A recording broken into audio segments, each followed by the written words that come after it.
Artearen munduan bada asgilaino, nunbait iritsiak gira gaur Baionaraino.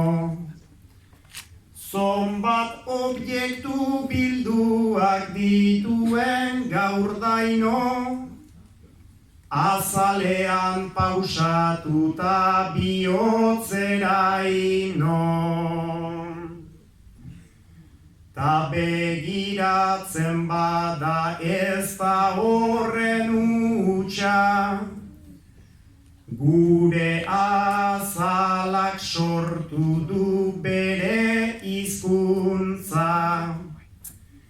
Argazki sartu eta nolako laguntza, mugitzen den paisaia da gure gorputza.